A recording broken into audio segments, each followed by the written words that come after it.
Hello and welcome to Multiple Game State. This should be a really quick video. Just wanted to show these AK interactive markers. So Gundam are big at the moment, and Gundam has always had the gold and silver ones that they use for trim. So here's a gunmetal, and I have a dark aluminium, which is a darker silver. So I don't know, these kind of things have been around for a while, but this kind of stuff is new. So they are acrylic paints. It is acrylic that is coming out of these markers. And AK Interactive is a pretty decent paint provider. They have good ones. So yeah, I just want to quickly show what you can do with these. So I've got this Battletech model I've been working on. I want to kind of show you how it works. Now, there are for and against. One of the great things about this is I'm just able to pull this out. So during the week I sat on the couch, I had this marker, and I was able to just kind of work away and... Actually, where am I starting? Yeah. And I'm just able to lay down some silver. Now this is one I've used a bit. I've been working on some of these Battletech miniatures. So I've actually painted quite a few. Now you can see there's a little bit of a flow in it. So it is going into those recesses.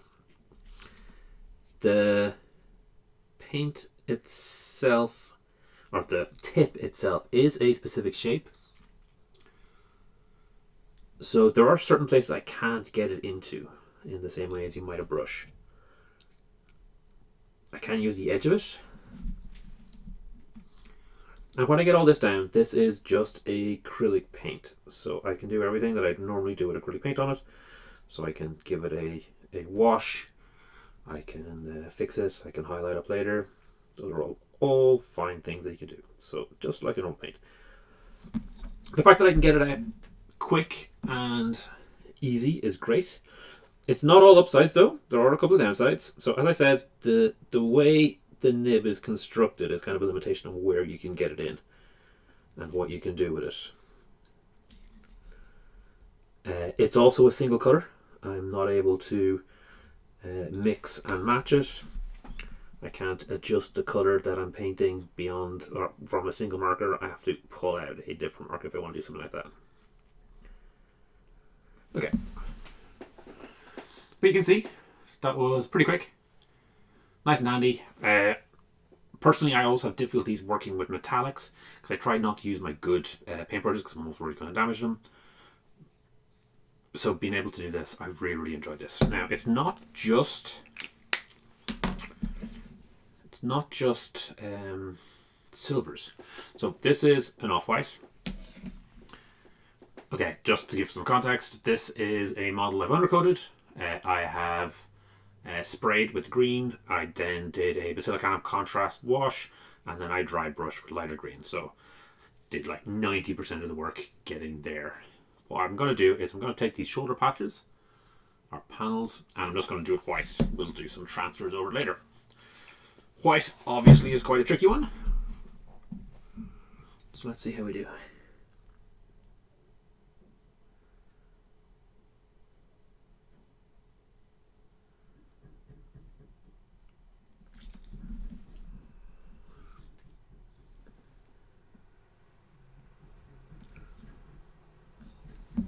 Not perfect, but not bad at all. So I'm gonna try catch the edges of this panel here.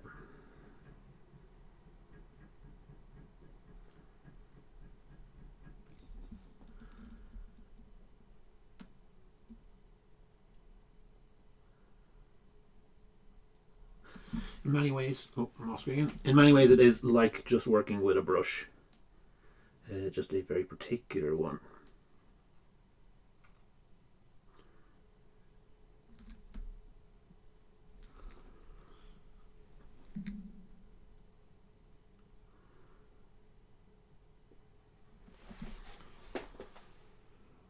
Not bad.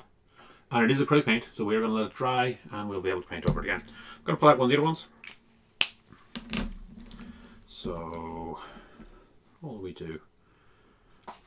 Can we do any hazard stripes anywhere?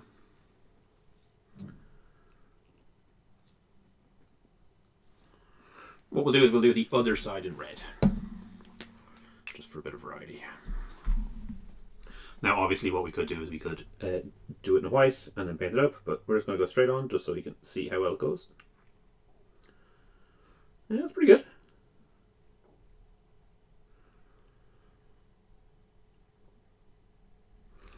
Give it some good coverage. And we're going to do the same here, where I'm just trying to pick out the very edges of it. Same at the top.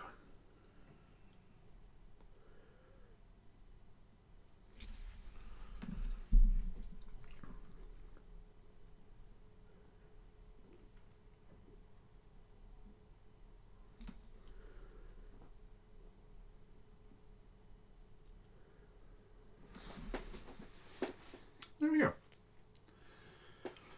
So, it is acrylic paint.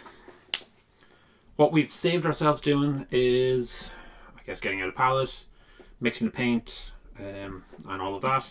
There's no water involved, there's no brushes involved. Eventually these will go, and I'll have to get them again. But, you know, I can go over that colour again if I want, get a better red, get a better white.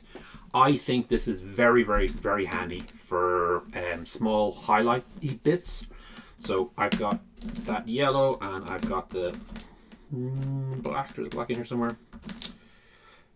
Black, which I am going to be using for the Legion Imperialis. I'm going to do some Iron Warriors, and that will help me do some of the hazard markings. So I've got an example here.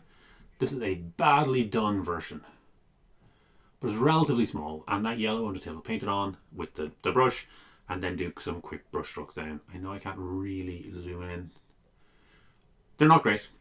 What I might look at doing is see if there's another way of kind of masking off sections, something like that, to get the kind of cleaner lines. But it's yellow, it's black, it's down. And you can see I've got all the silvers. Silvers were done with that. Did I do the red? Yeah, I did. I did do the red with... No, I didn't. I did the white and then went over with a contrast red. But yeah, it's cool. I'm going to be using them, I think, for patches. One of these is... So we got a brown and a chipping colour. So the chipping colour together with one of the silvers is, you know, great for doing the edges and doing the kind of bits that are kind of getting grimy and ripped up. And then I was going to use these bits, these colours, for markings and sections like that. So it's not going to replace paints and well, it is paint. It's not going to replace paintbrushes, because obviously you've got a lot more flexibility. You're able to get into places. So there are places that I can get in with this brush that I wouldn't necessarily be able to get in with the nib, as it were. But this might be something that's great for, you know, kids to start out on, because they are literally doing acrylic paint onto the models. You'll probably need to undercoat it for them with a spray, but they can literally just use markers on these, and I think they'll get a really, really good effect, because yeah, these are very, very good markers. So hopefully we'll see other companies doing them. I think there's definitely a niche in the market for something like this. They are both a beginners, very, very beginners tool, something that people, you know, can use easier, rather than having to mix the right paint consistency, make sure that the brush always is a point, and all those things that, you know, definitely is something that you should be developing. The brush is an important aspect of it. And similarly, I think these are handy to have as a more experienced painter, just something I can quickly get up and do. Alright, well, that's everything for this video. Thank you very much for listening. Hope you have a good day. Thanks for making it all the way to the end. Hopefully you enjoyed this video. Each week I put up a new video talking about one of Games Workshop's specialist games. The goal is always to try and make the best possible two-player experience. If this is something you'd find interesting, please subscribe to the channel and comment to let me know what you'd like to see in future.